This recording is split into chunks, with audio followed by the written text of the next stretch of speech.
আজকে আপনাদের জন্য একটা চিকেন রেসিপি বানাবো, যেটার আমি নতুন নাম দিয়েছি হজবরলা রেসিপি।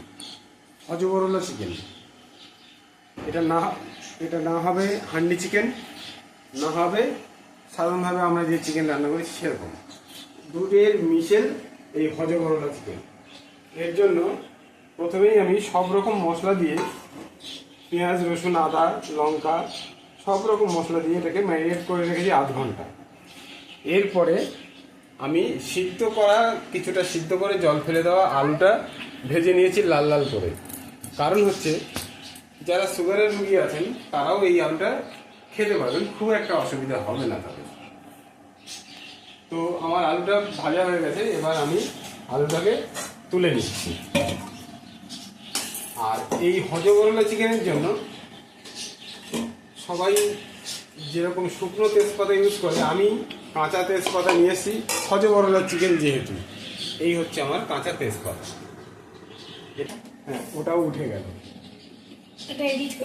বাঁদর সব থাকলে এরকমই হয়। এবার মূল রান্নায় ফিরে আসি। আমি কড়াইতে দিয়ে দিলাম সর্ষের তেল। মিডিয়াম আঁচে রান্নাটি করব, এর জন্য আমি কম তেলে রান্না করব। এবার ফার্স্টে তেলে ফোড়ন দেব। প্রথমেই দিয়ে দেবো ফোড়নে গোটা জিরে, শুকনো লঙ্কা, তেজপাতা। গোটা জিরে দিয়ে দিলাম, শুকনো লঙ্কাও দিয়ে দিলাম, আর এই দিয়ে দিলাম কাঁচা তেজপাতা। দিয়ে একটু নাড়াচাড়া করে এবার আমি এটা দিয়ে দেবো ম্যাগি।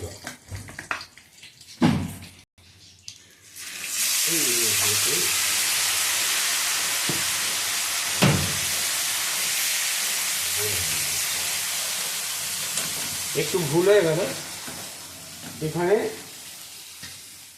এবার দিয়ে দেবো যে পেঁয়াজগুলো, সেই এগুলোকে একটু ভাজা ভাজা করে নেব।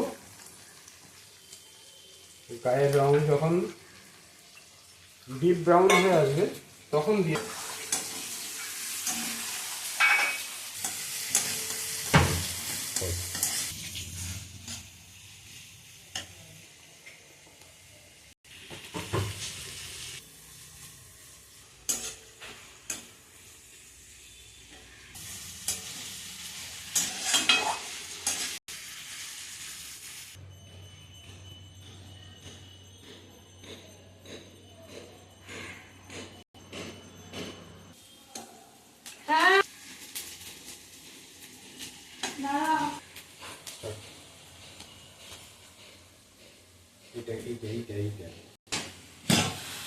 পেঁয়াজগুলো ভাজা ভাজা হয়ে এসছে।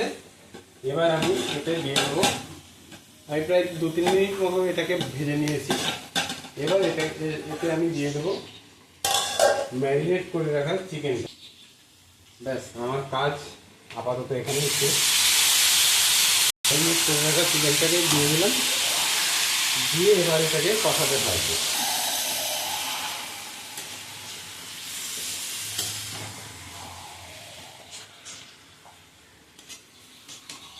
এটাকে যতটাই কষাবেন ততটাই এটা টেস্টি হবে।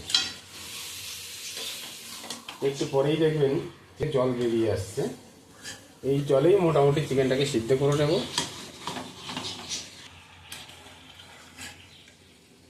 যতই হজবরলা চিকেন হোক না কেন, এর কালার, টেস্ট, গন্ধ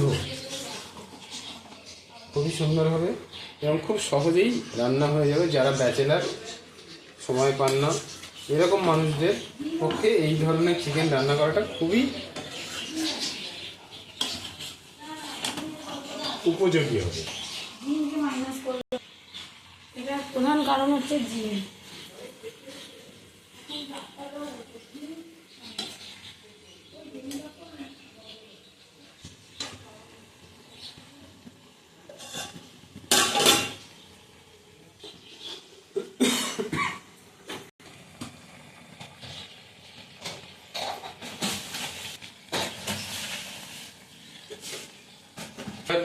এই চিকেন যে পাত্রে ম্যারিনেট করেছিলাম, ম্যারিনেট করে রাখা বাটিটার প্লেটটা ধোয়া একটু জলটা দিয়ে দিলাম।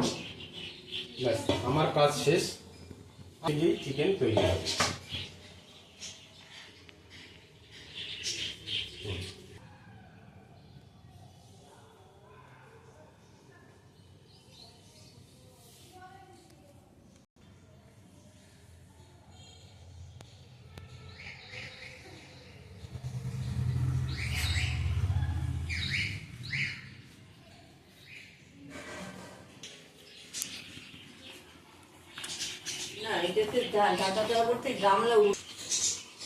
দেখুন মাংসটাকে কতটা জল বেরিয়েছে, এতটাই জল বেরিয়েছে, কিন্তু এই ঝোলটা একটু ঘন মনে হচ্ছে। আমি এতটা ঘন রাখবো না, কেননা এই ভাইফোঁটা, কালী পুজো সব কিছু গেল, অনেক হেভি খাওয়া হয়েছে, পাতলা ঝোল করব। এর সঙ্গে আমি আরেকটু গরম জল দিয়ে দেবো। আর এখন এই দিয়ে দিলাম ভেজে রাখা আলুগুলো, গরম জল দিয়ে এটাকে 10 মিনিটের জন্য ফোটাবো।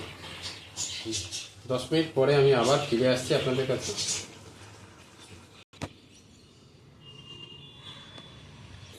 মাংসটাকে দেখতে কেমন হয়েছে, আর এই কালার দেখে আপনারা বুঝতে পারবেন এটা স্বাদটা কেমন হবে। আমি আর সার্ভ করে দেখাচ্ছি না, যেমন গন্ধ তেমনি কালার, স্বাদও তেমনি হবে। সব শেষে দিয়ে দেবো 2 চেরা কাঁচা লঙ্কা। এটা দিলে কাঁচা লঙ্কার কালারটাও আসবে, অথচ তরকারিতে ঝালটা বেশি হবে না, কারণ এটা গন্ধের জন্য দেওয়া। আমার রান্না কমপ্লিট। তাহলে দেখলেন হজবরলা চিকেন।